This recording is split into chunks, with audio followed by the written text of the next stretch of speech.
Okay,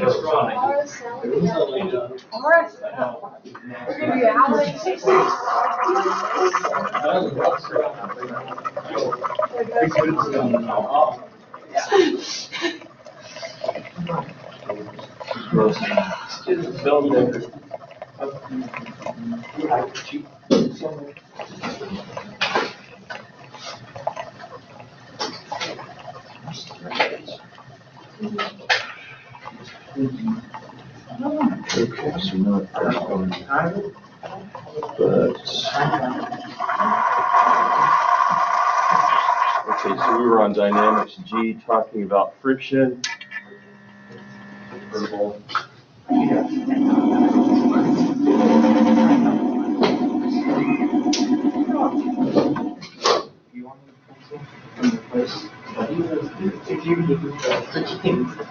Okay, and so I'm going to back up just a little bit.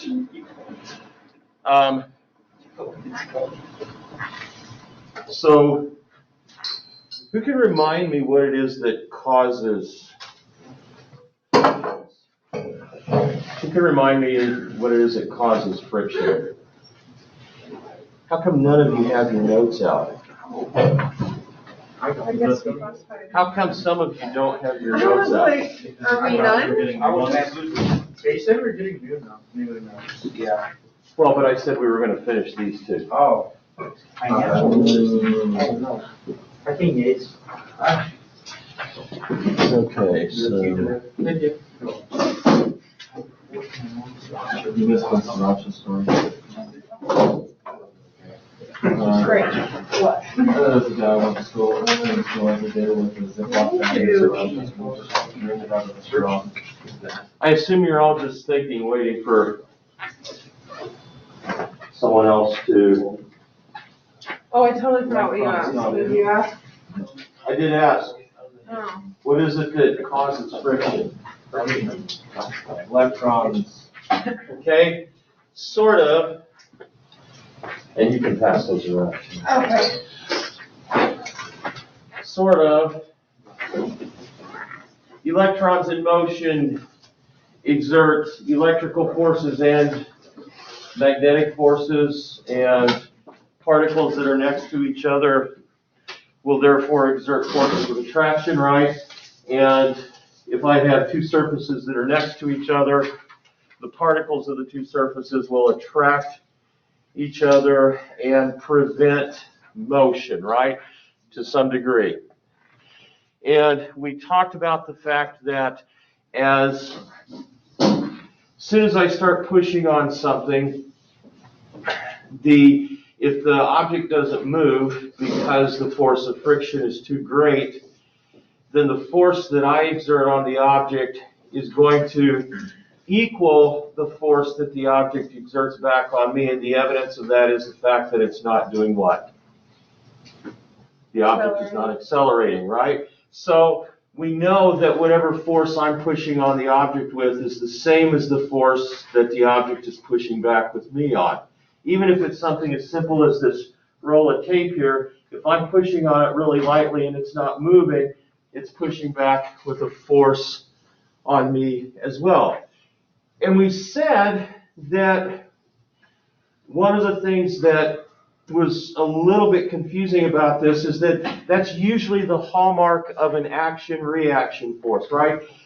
For every force, there's an equal and opposite reaction, and we know that if I exert a force, it's going to exert a force back on me with that equal and opposite force.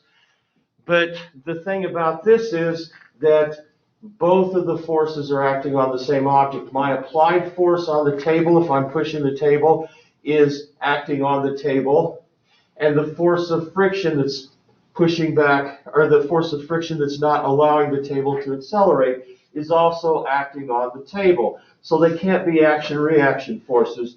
And one of the things that we need to do is we need to find out where that connection between the applied force and the force of friction is, because if it's not an action-reaction force, there's still something connecting that static friction force to my applied force.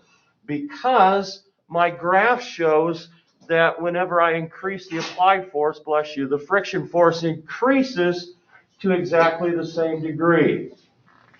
And by the way, are the online people able to hear me? And so just say hi to Beckham if things are okay.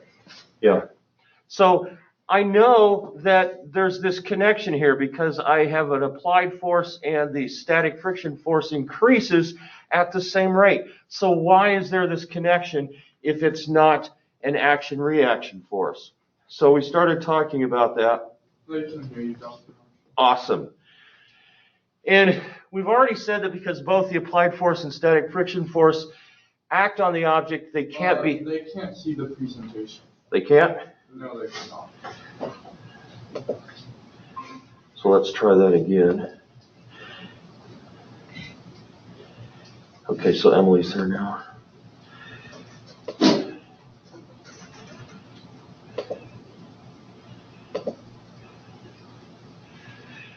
They should be able to now. Can you? Yeah, I can see. Okay. So in the future, if you can't see it, then let me know as well, because if you can't see it, then they can't see it. Okay. Quick question. Yeah. So if the friction is the exact same as the applied force, at what point does the friction drop and then plateau? Because otherwise nothing would ever move. That's true. But at the point when the force that I apply to the table overcomes those electromagnetic forces that are holding the table to the floor. So at some point, it just depends on the surfaces, right? And on the normal force. We talked about what the force of friction is related to. It's related to the normal force and it's related to the roughness of the surfaces. And we explained why those two things made the friction force. But once my applied force overcomes that force, then it'll start accelerating. So just once it's more powerful than the Yes. than the electro. And then at that point, we said because those forces don't have time to set up once it starts moving, the amount of force that the electromagnetic forces create for friction is less. Remember, when we start to push something and it starts moving, the force that we need to keep it moving is less than what it was when we actually started it moving. And we'll explain that too. So, we said that these can't be action-reaction forces, but there has to be something that connects the applied force to the static friction force. And I wanted us to, did we already draw a diagram of a box sitting on the surface with you? Yeah, we did that, didn't we? Okay, and so we're going to redo that again here. So there's my surface, and we sort of made it look like there's a space. There's not really a space between there, but we're saying that my electromagnetic forces of attraction between the surface of the box and the surface of the table are in place there, and we're applying a 50 Newton force in the positive direction there. But it's not moving, okay? But what we said was, oops, I keep doing that. But what we said was that we're going to pretend that these are really tight bungee cords here. These electromagnetic forces are really tight bungee cords. And if I exert a force of 50 newtons on the box, then because the box is connected to the surface, it's also going to exert the same amount of force on the surface. And that is a friction force, right? So the box friction on surface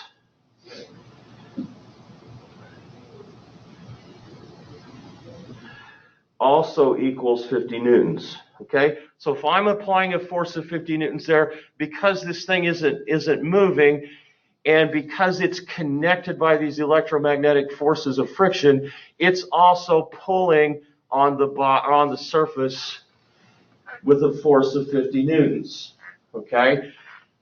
So we've got that particular force then. And we said, remember how friction forces develop. What do you think the applying of this force on the box does to the surface? We already answered this. We said, huh? We started answering that. Oh, did we? But we didn't answer it completely? No, we have when the object is pulled. Okay, so when the object is pulled, and what did I want? So when the object is pulled,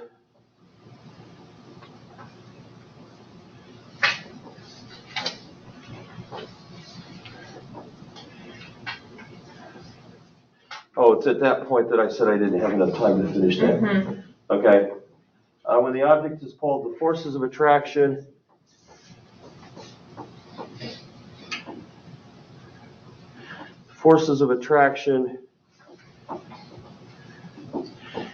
between the box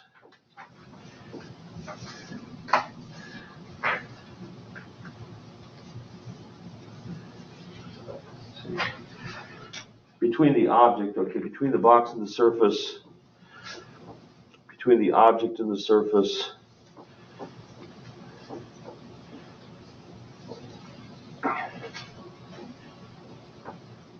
create a friction force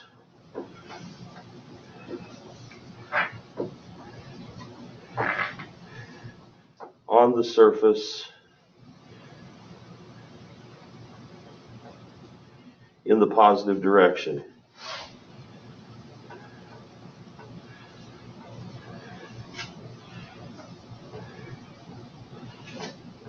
Okay?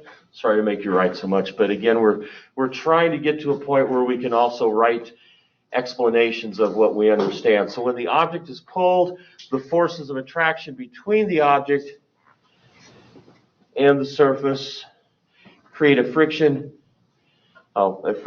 force, sorry about that, on the surface in the positive direction. Okay? So it's like I'm pulling on the box, and then the box is pulling with the same strength on the surface. And how do we know that it's with the same strength? How do I know that the force that I'm applying to the box is the same strength that the force is, or the box is exerting on the surface? Nothing is what? Nothing's accelerating, right? Okay, so now, can you think of a situation where this friction force that we're creating on the surface could actually cause the surface to accelerate in the forward direction? Okay, if I'm applying a force on the surface, a force due to friction on the surface, wouldn't it make sense that if there wasn't something opposing it in the backward direction, it might accelerate forward? What kind of a situation might cause that to happen? What if my table was on wheels? Is it possible that I could pull on a box that's sitting on a table, but the table's on really good wheels, and my pulling of the box doesn't cause the box to accelerate, but the force that the box exerts on the table does cause the table to accelerate? Is that possible? In winter sports, we do this all the time, sledding, okay? If I pull on a person that's sitting on a sled, if I pull on that person's not going to slide on the sled, are they?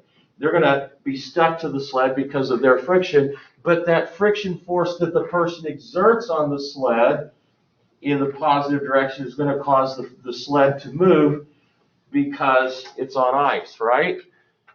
Okay, so we could say if the surface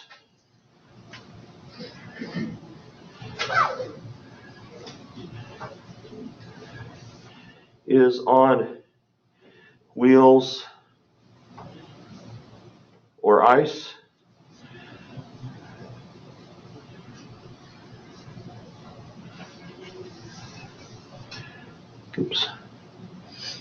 the surface is on wheels or ice, Now, if the applied force creates a friction force on the surface in the forward direction, what do you think the surface creates on the object in the opposite direction? Right, this is Newton's third law. Let me go back up here to my drawing because we're going to add to it. If the box exerts a friction force on this surface of 50 newtons, if the box exerts a friction force of 50 newtons on the surface, okay, then the surface is going to have to exert a friction force on the box in the opposite direction because of Newton's third law, right? And again, nothing's accelerating, so we know that this has to be the case. So I can say that, I'm going to draw this over here this way. Oops, that's too long.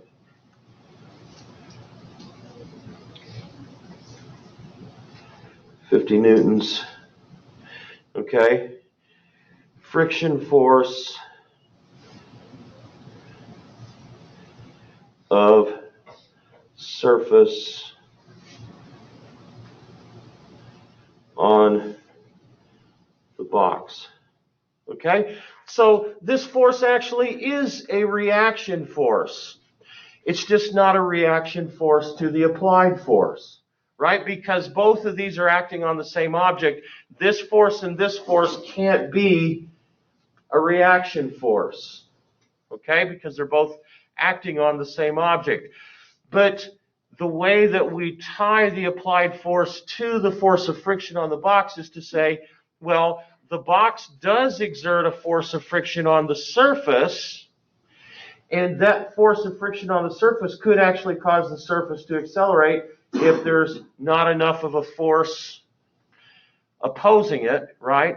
But more importantly, this force of friction is going to be the same as the applied force, but that force is going to cause a reaction force. So the box is going to exert a friction force on the surface in the positive direction because we're pulling on it. And because of that, the table is going to exert a friction force in the opposite direction on the box, and that is a reaction force. Okay? It's just not a reaction force to the applied force. So if the applied force creates a force of friction on the surface in the forward direction, what do you think the surface creates on the object in the opposite direction?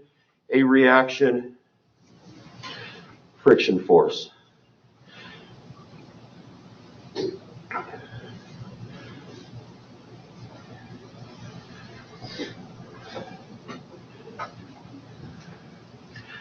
Okay, and we added that to the diagram above. To be absolutely clear about this, the force due to static friction is not a reaction force to the applied force because they're both acting on the same object.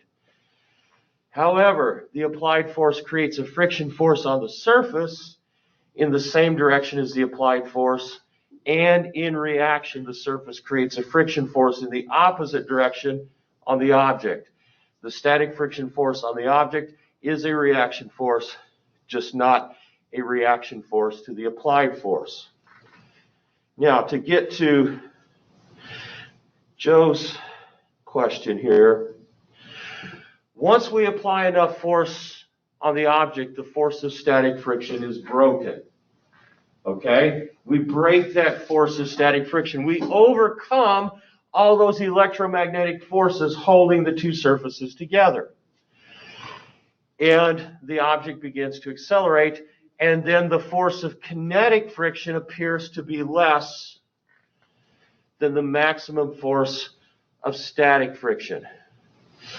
Why do you think the force due to kinetic friction is less than the force due to static friction? And I've got a long answer here that I want you to write down. Okay? Again, we're trying to create the ability to explain things. So, if an object is sitting on a surface,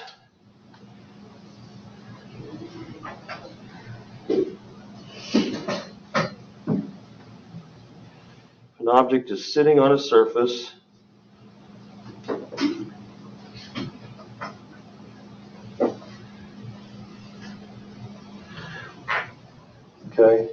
for any length of time,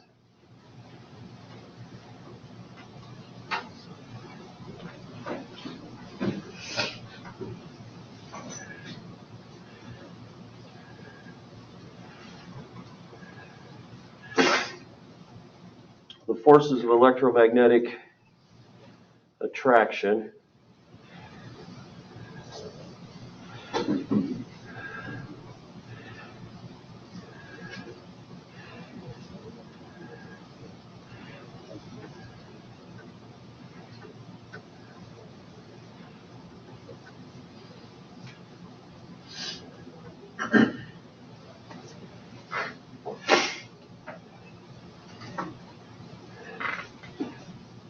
have a chance to develop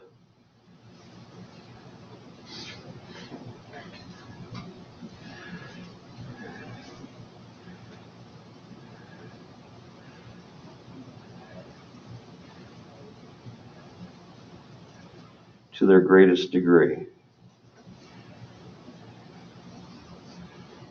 Okay, those bungee cords get really tight. Okay? If an object is sitting on a surface for any length of time, and we're talking milliseconds here, not seconds, but parts of seconds, the forces of electromagnetic attraction have a chance to develop to their greatest degree. Okay? However,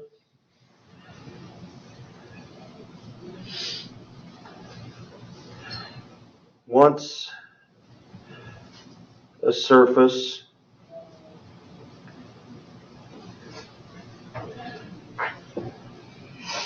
starts sliding,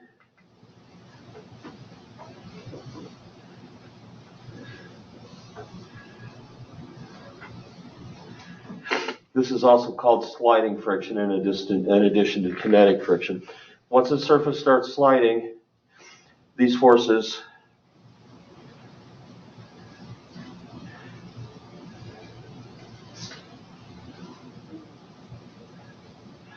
do not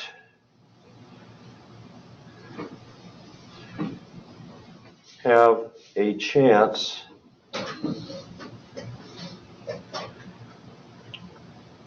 to renew to their former strength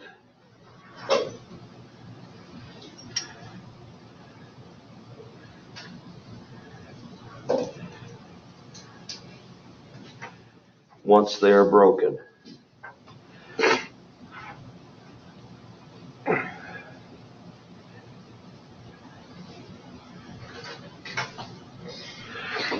Okay?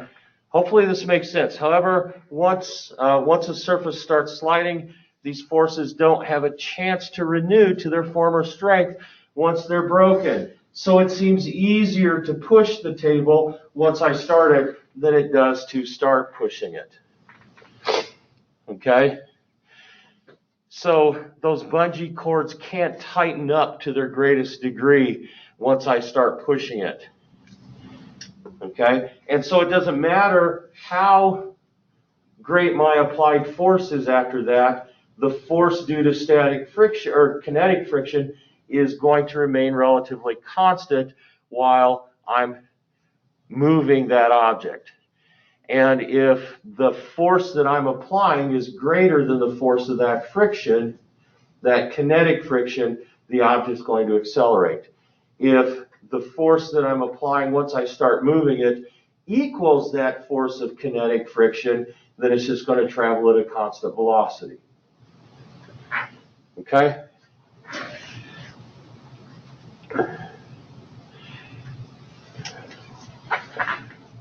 We all good with what's up here? Okay. Would you all agree that things aren't lagging as much as they were last time? Does it seem things are going a little bit smoother? I hope. Okay, so once the object starts sliding, as long as the surfaces remain the same, the force of kinetic friction will remain constant. no matter what the applied force is. So kinetic friction is not a reaction force. It simply becomes one of many possible applied forces. Once it starts moving, that force of kinetic friction is just another type of applied force. While most of our problems deal with kinetic friction, we need to be able to analyze problems involving both static and kinetic friction. So we're going to start looking at these problems here. Okay? A 10 kilogram box rests on a horizontal floor. The coefficient of static friction is 0.40. And remember again, this is a unitless number. There are no units in this number. It's just a number that indicates how rough the surfaces are relative to each other. Okay? So the coefficient of static friction is 0.40. And that of kinetic friction is 0.30. So as we would expect, static friction is stronger than, oops, that should be a K there instead of an S. Okay, so you can scratch that out there. I can't replace it, so that should be a K. Determine the force of friction acting on the box if horizontal applied force is exerted on it of magnitude 0 newtons, 10 newtons, 20 newtons, 38 newtons, and 40 newtons. So if I've got a box here, and I'm just going to start, we start all of our force problems to help us understand with the free body diagram, right? There's my free body, the box, okay? And just conceptually, if my applied force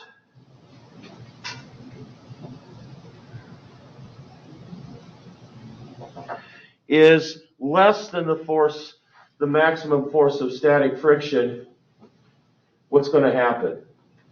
If my applied force is less than the maximum force of static friction, what's going to happen?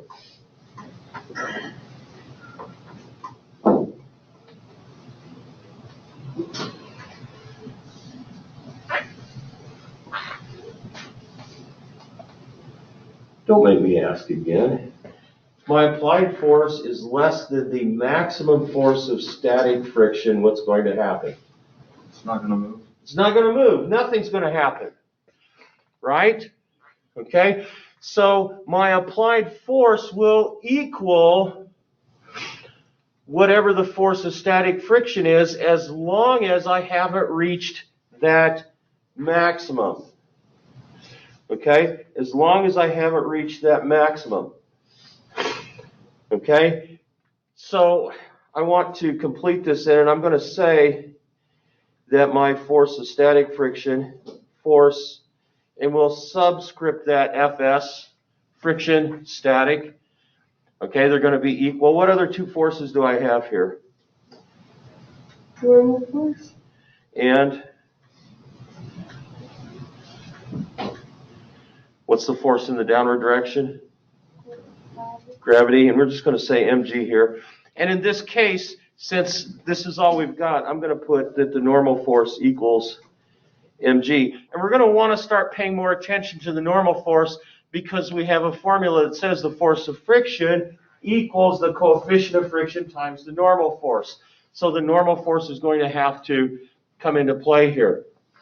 But as long as these two forces are equal to each other, things are not going to move. And I just want to illustrate that and show that here first. My net force, once I draw a free body diagram, I always create a net force equation. And since nothing's going to happen here, since I'm not going to accelerate, what's my net force have to equal? 0 or ma? 0 newtons, right? Those are my only two choices when I write a net force equation. I'll say it 1,000 times more before the course is over. If I have a net force and I have no acceleration, then 0 newtons is that net force. But if I do have an acceleration, I put ma. And then I'm going to say, because my applied force is trying to oppose my friction force, I'm going to say minus Fs. Okay?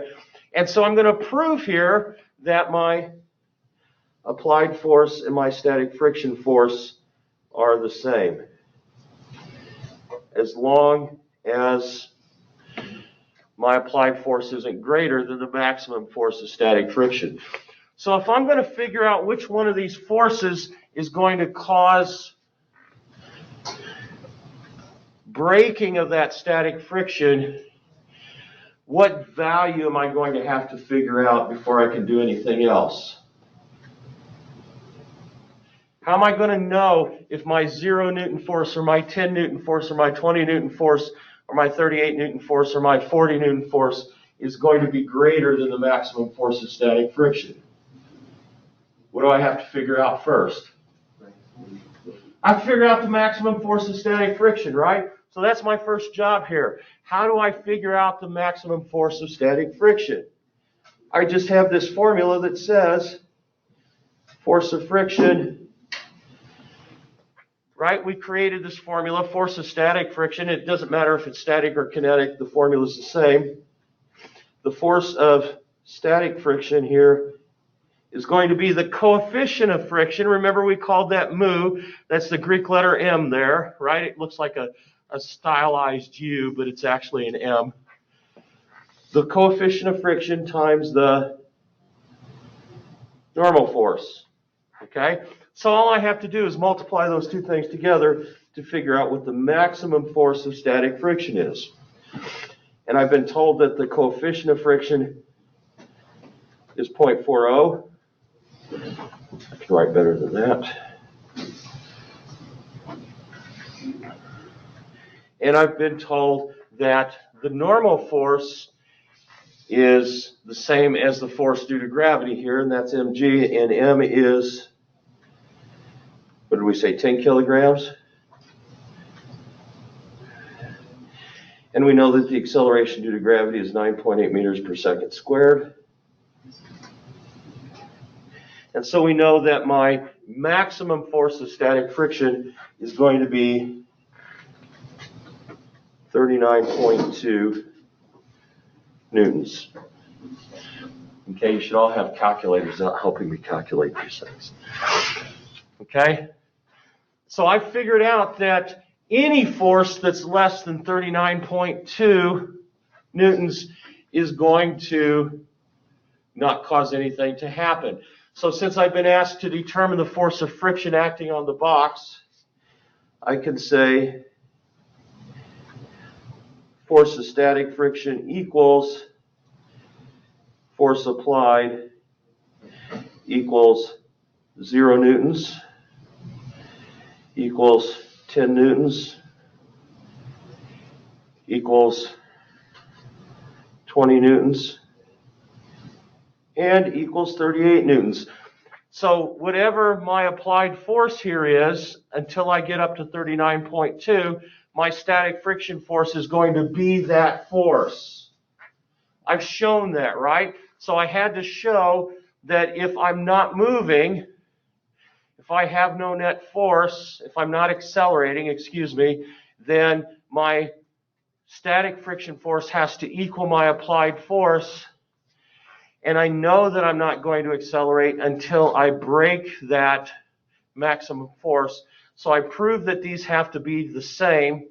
And then I said, well, that's only true until the applied force gets up to 39.2 newtons. And then at that instant, I'll start to break that force of friction. Okay? So the instant I get to 39.200000001 newtons, it'll start accelerating. But otherwise, my force of static friction is the same as all four of those when I apply that force. Okay?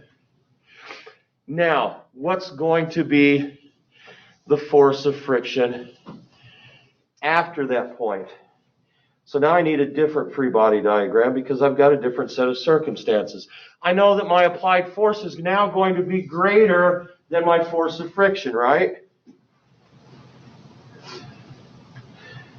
So I'm going to say that my applied force, and I'm going to go ahead and say that it's 40 newtons here, is going to be greater than my force of kinetic friction.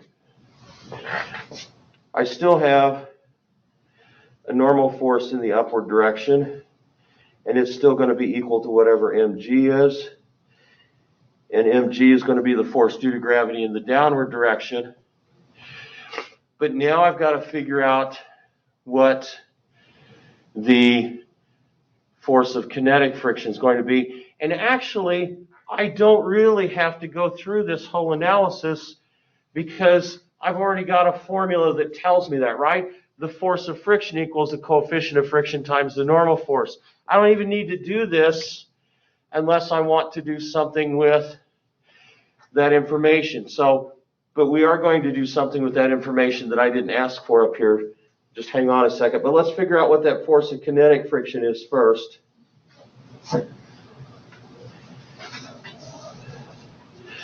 Okay, so the force of kinetic friction is going to be equal to mu k times the normal force. And we already know that that's going to be 0.30 times, and we've already figured out that the normal force 10 times 9.8 is 98, right? So we're going to say times 98 newtons. And that's going to tell us that my force of kinetic friction is 29.4 newtons.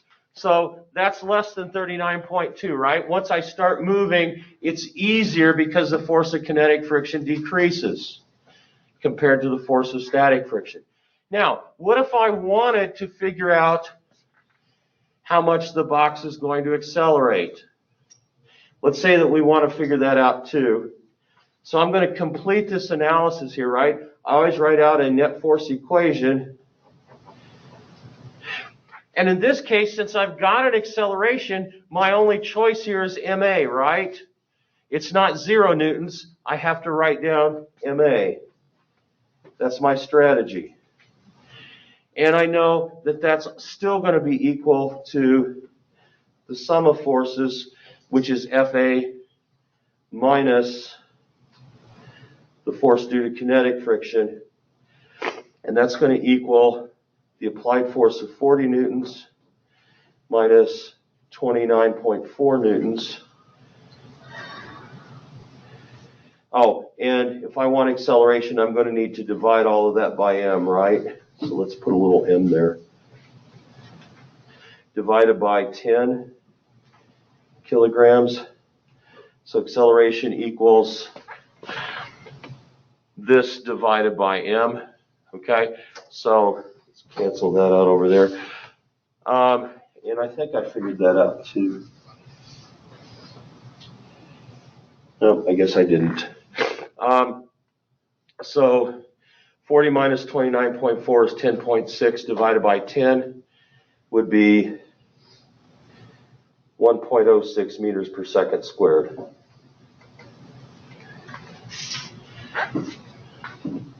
So this is how this stuff is going to work. Most often we won't want to deal with the static friction, although we will occasionally. But we're more commonly going to be talking about how things move. Any questions at this point? We've got some problems that we need to work our way through here. And I guess we're probably not going to get to our next topic, which is okay. But we need to work through some problems.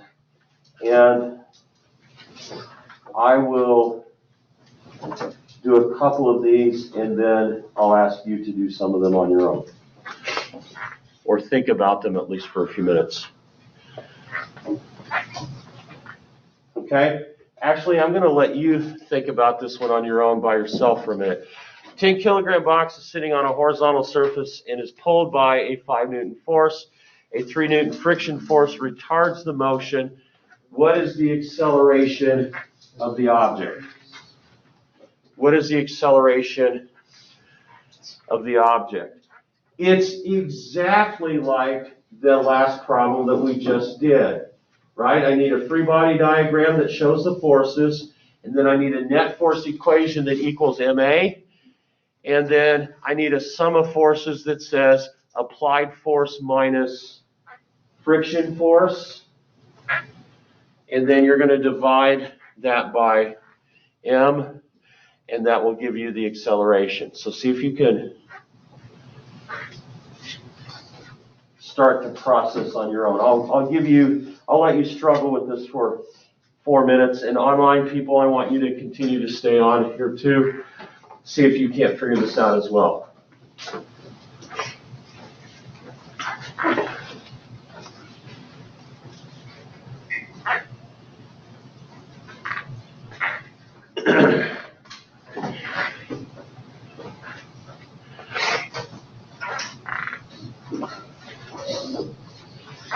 And I always start from the idea that I don't know how to solve these problems, but I do know how to create a free body diagram, and I know how to write out a net force equation, and that leads me to the problem solution.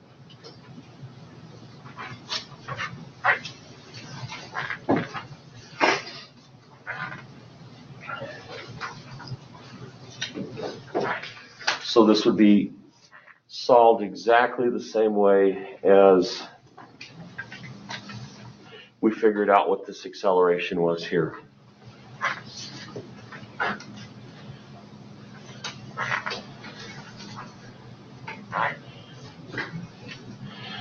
By saying that the friction force retards the motion, means it's slowing it down. That means it's a sliding friction, right? It's not a static friction, it's a kinetic friction.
Figure it out? I think so. What's the acceleration? 0.2 meters per second squared.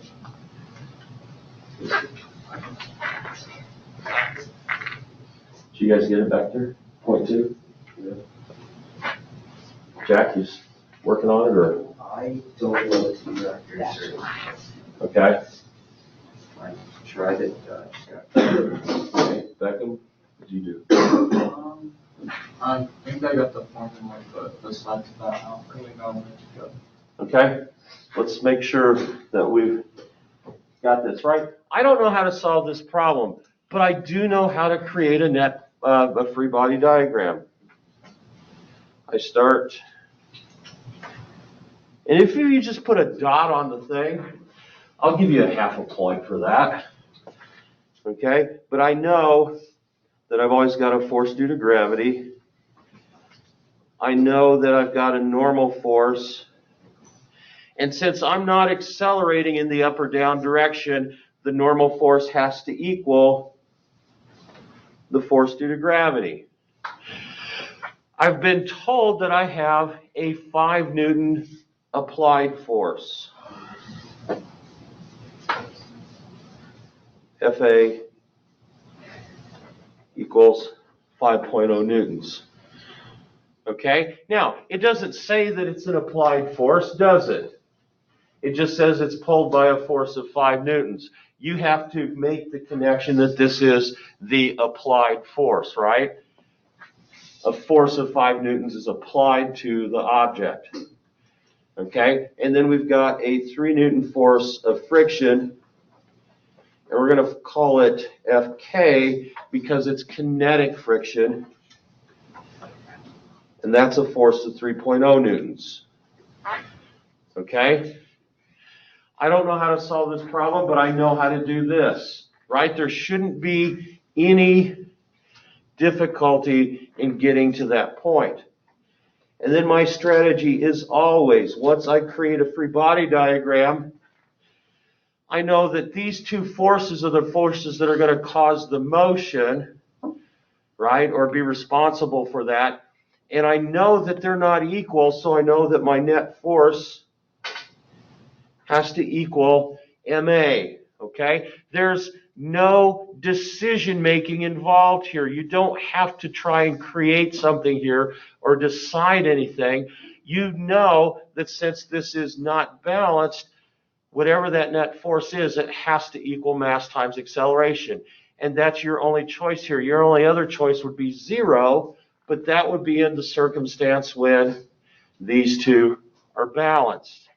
But they're not, so you know that you need to put MA. And then you know that you need to add in the sum of forces. That's what net force means, right? It means the sum of forces. And since one's in the negative direction and one's in the positive direction, I'm going to say Fa minus force of kinetic friction. Now I've got a formula that will tell me what I want. I want the acceleration. So I'm going to circle the acceleration, and I'm going to say acceleration equals Fa minus FFK over mass. And now I can just solve. 5.0 newtons minus 3.0 newtons divided by 10 kilograms equals 0.2 meters per second squared. Okay, there's not a single point here where I had to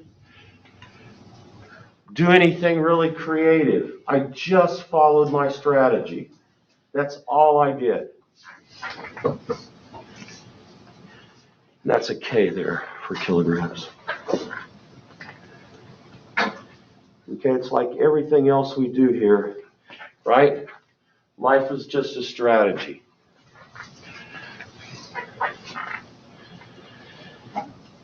Just follow my strategy. Any questions about that?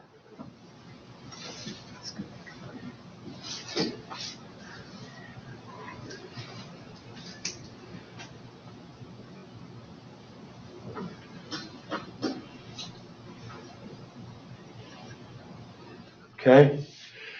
Now we're going to turn this around a little bit and try to find something else. But it still involves the same strategy.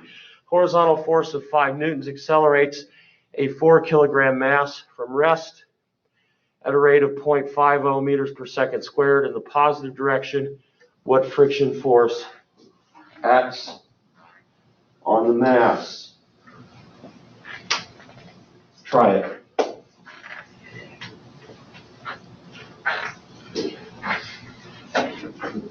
And again, I'll let you struggle for about 4 minutes. Okay? You don't know how to solve this problem, but you do know a strategy to help you. Free body diagram, net force equation, and once you get the net force equation, you can solve for what you want.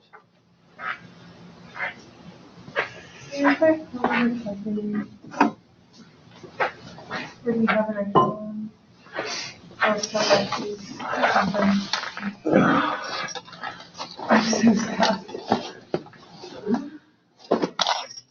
Thank you. It almost seemed like it was painful for you to not have a calculator. It is painful.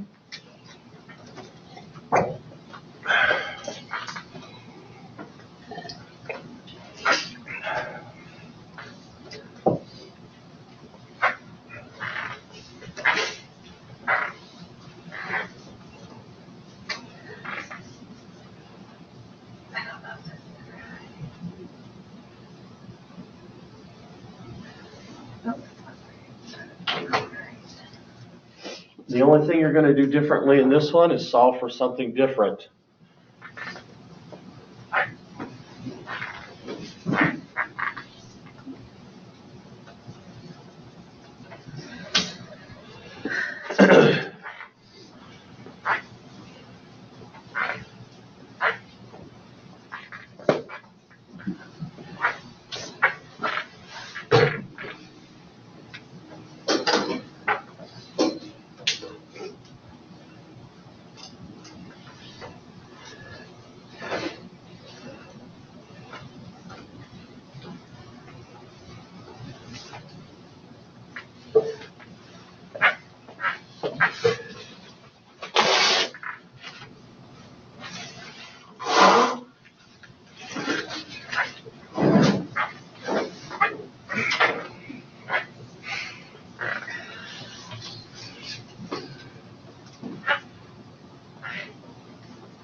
So we remember in our free body diagram, we just start by putting our object as a dot and then saying what all the forces on it are. And then that informs our net force equation. What did you guys get? I'm stuck. I think I got it. What'd you get, Jeff? -0.3. Okay. You're close. There's a decimal place that might be off there. Oh, then off.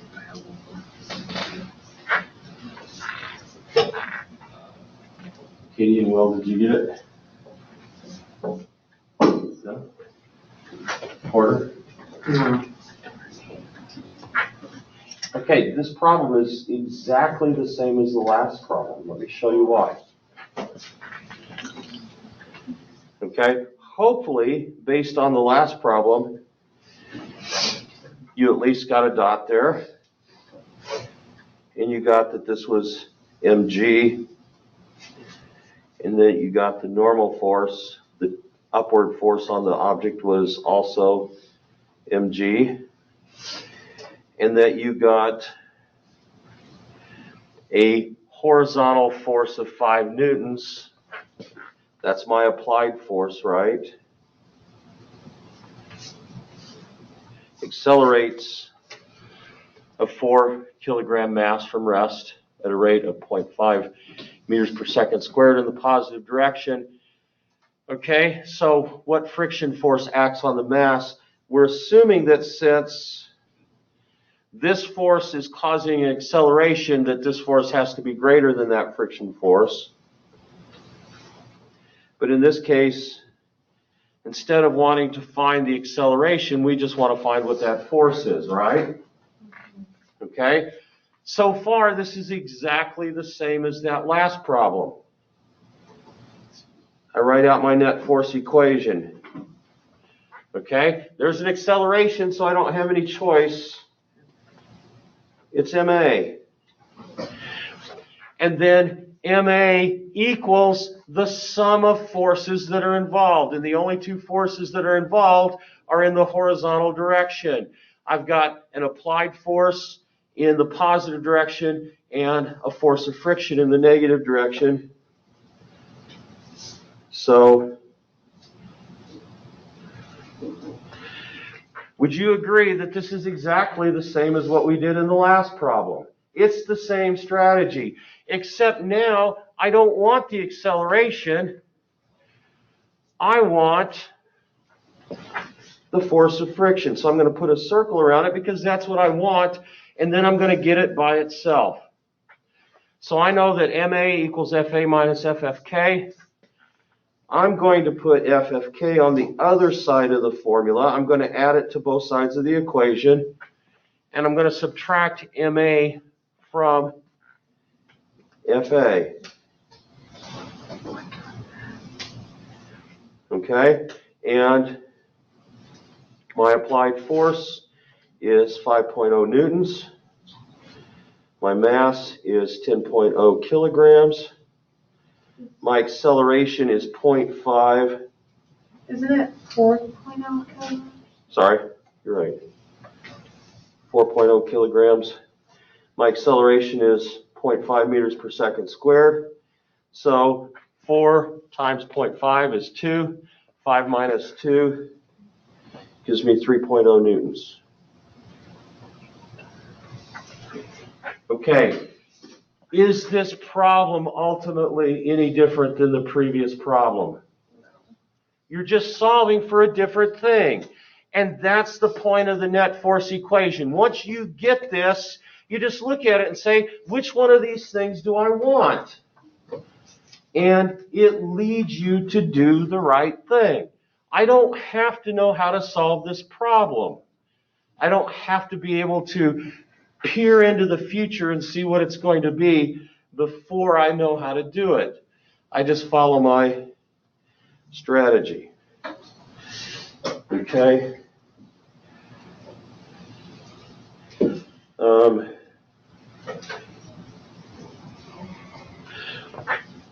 There's one other of these that I want to get to because this is kind of a real world example. Let's skip down to 35.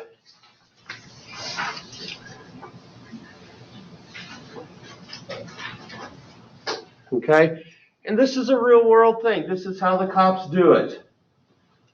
Okay? During the investigation of a traffic accident, police find skid marks 90 meters long. They determine the coefficient of friction between the car's tires and the roadway to be 0.50 for the prevailing conditions. So they have a little book that talks to them or tells them how to estimate what the coefficient of friction is depending on the conditions. Okay? So we want to estimate the speed of the car when the brakes are applied. Okay? Now, this is a little bit more complex because we're introducing a motion problem into the context of a force problem. Okay? What I need to find is the speed of the car when the brakes were applied. Is the speed a motion thing or is it a force thing? It's a motion thing, right? And remember, we have some formulas. We have x equals, and you don't need to write these down, I'm just putting them up here. x0 plus v times t. We have x equals x0 plus 1/2 v plus v0 times t. We have x equals x0 plus v0 times time, and you know you get all these, plus 1/2 at squared.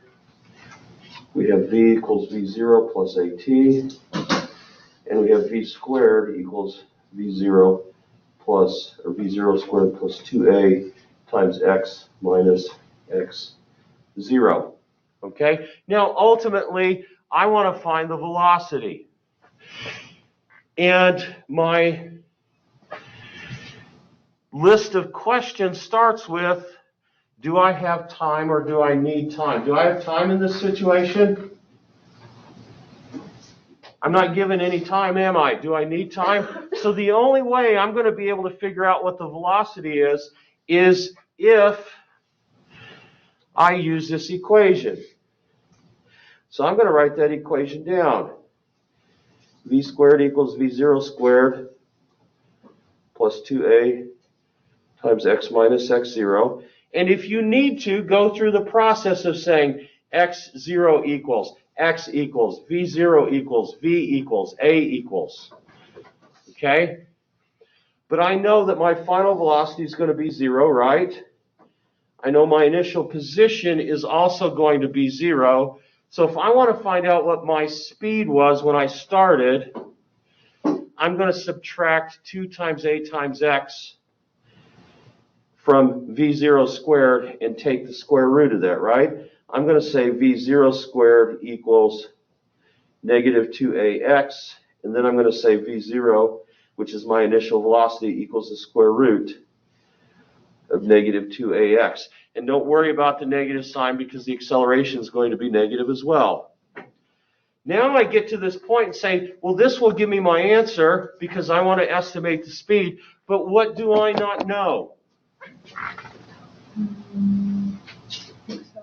I don't know what the acceleration is. I know what the distance is, don't I? I skidded for 90 meters. But I don't know what the acceleration is. But now I have another tool to find acceleration. I can use a force problem. Right? I can use a force problem. Okay? So I'm going to say, hey, let's find the acceleration using a force problem. I'm going to start my force problem with a free body diagram. What are my forces? What do I usually start with? Gravity. So I have gravity equals mg, right? And in this circumstance, I have a normal force that equals whatever that is, mg is. Do I have any force pushing the car forward? I slam on my brakes. Is there anything driving the car forward? No, there isn't. So I don't have a force in the forward direction. But I do have a friction force, right? Mm-hmm. And I know that the force due to kinetic friction equals mu times the normal force. And in this case, what is that? The normal force is mg. So I'm going to say, I'm going to write out a formula here that's going to help me. That equals mu mg. Okay, now I can figure out what my acceleration is. Because once I create my free body diagram, and I don't have any idea how to solve this problem, I'm just following what I always do. Net force equals, since I've got an acceleration here, it's a negative acceleration in a deceleration, but it's still a change in velocity, so I have to put what there? MA or 0? MA equals the sum of forces causing the change in motion. I only have one force causing the change in motion here, right? And it's in a negative direction. So I'm going to say this equals negative mu mg. Okay? And what is it that I want to find here? Acceleration. I want to find the acceleration. I'm going to put a circle around that, and then I'm going to say A equals negative mu mg divided by m. And what happens to the mass here? It cancels out. It doesn't matter how heavy my car is. It could be a Mini Cooper, it could be a tank. It doesn't matter. My acceleration is going to be the coefficient of friction times the acceleration due to gravity. So what was my coefficient of friction? 0.500. And my acceleration due to gravity is 9.8 meters per second squared. What's 1/2 of 9.8? 4.9, right? So my acceleration is negative 4.9 meters per second squared. I'm not doing anything different here than what I've already done. But now I can take that acceleration and put it back over here, and I can say my initial velocity equals negative 2 times negative 4.9 meters per second squared times 90 meters. I'm sorry that I kind of ran out of space there. And that gives me 29.7 meters per second. Okay? This is exactly how the cops do it. Okay? They don't go through all of this because they've already got this formula They just know to take the square root of 2 times the acceleration times the distance of the skid marks. Okay, they just plugged whatever the velocity was and the distance of the skid into their little calculator, and it tells them that's how fast you were going.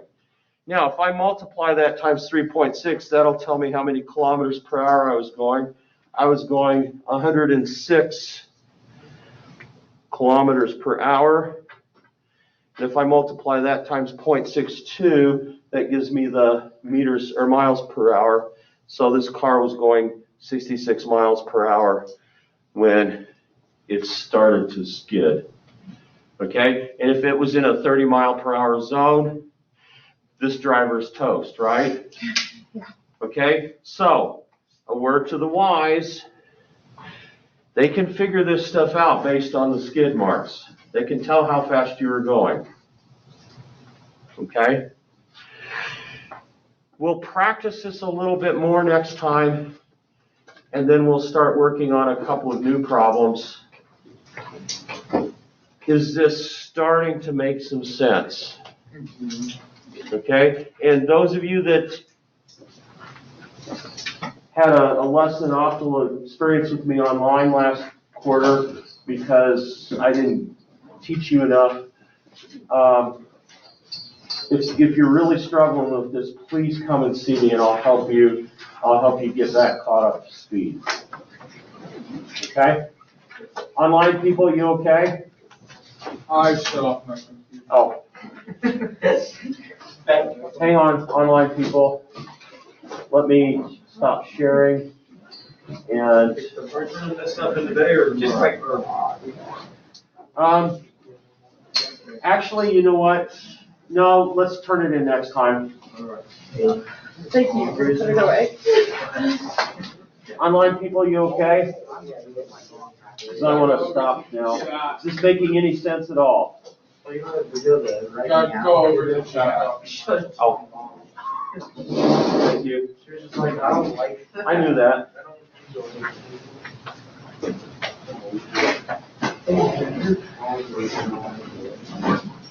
Good.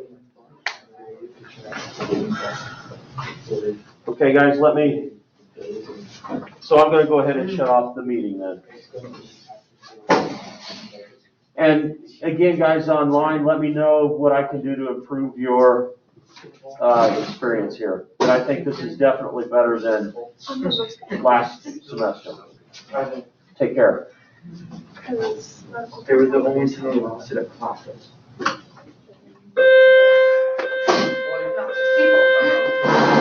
Thank you, Dr. See you guys. Boy, you ready for the?